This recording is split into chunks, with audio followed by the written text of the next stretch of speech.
everybody, thank you for watching the Lightning Bliss show, and these are my first impressions on Rainbow Rocks Sequestria Girls.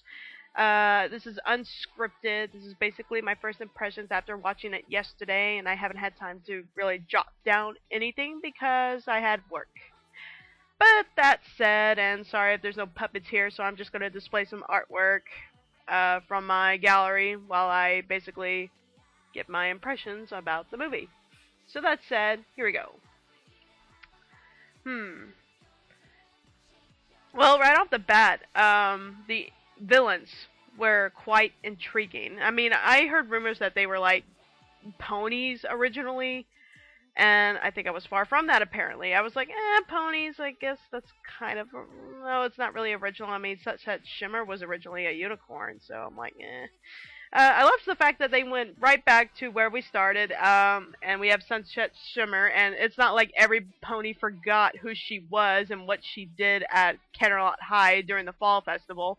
Everyone didn't like her, and everybody made it clear that they didn't like her because they would like gossip behind her back or wouldn't want her to attend any of their group activities except for, well, the main five. I say main five because Twilight is no longer there.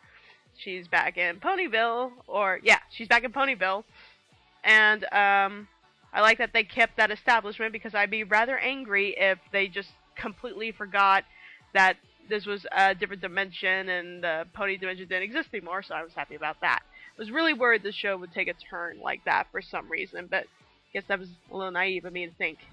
And of course, I guess I'm a little late in saying that there will be spoilers in this, I'll probably just add that later. Well, sirens.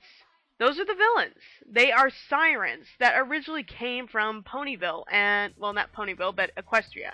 And they were, I guess what I interpreted automatically was, sea ponies. At least that's what they look like, but they're called sirens. And the reason why they're called siren is because they literally sing to hypnotize or control the equestrian race, and they do that by singing and manipulating them so that every pony will be negative towards each other, and the sirens gain their power by literally feeding off that negativity, and the more power they get from that negativity, the stronger they get. The stronger they get, the more they can hypnotize the equestrian ponies, and they basically were going to take over Equestria. That is, until Star Swirl the Bearded, oh my god, they actually brought Star Swirl the Bearded into this. And he was the reason why he banished these sirens to a land where there was no magic, aka the human world. That's kind of funny. Though I kind of find it ironic that the siren said at the very beginning of the movie that this world doesn't have as much magic as it does in Equestria. But the world did have its magic, so I found that a little interesting. But anyway, as the show goes, the sirens discover that there is, in fact, equestrian magic that was left behind by Twilight's crown. They go to try and steal it by attending a music concert that was originally for charity, but it was turned into a band fight or a band battle. And okay, here's where I felt the movie really began to shine, and that was the music battle bands. You get Trixie for one, who actually does a really good number. You get the Sirens, of course, and their beautiful music numbers. They actually had some really good songs. And then you get the Famed Six realizing what's going on, and they get Twilight Sparkle to come back with the help of Sunset Shimmer, and they get their band going, and they have a good few songs too. Overall, you guys know what's going to happen. I mean, the good guys always win. Duh. But I really liked the execution of this film. It was a hell of a lot better than the first Equestria Girls movie, and I'll tell you why. Character development. We get to know more about Sunset Shimmer.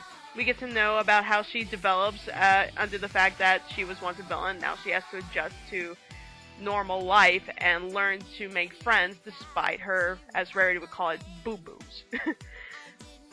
You have Twilight, who, like, automatically was put on a pedestal, and everybody thought she had the answers to everything, and yet she doesn't. She is a princess, yes, but that doesn't mean she automatically knew the answers to all the problems they were having.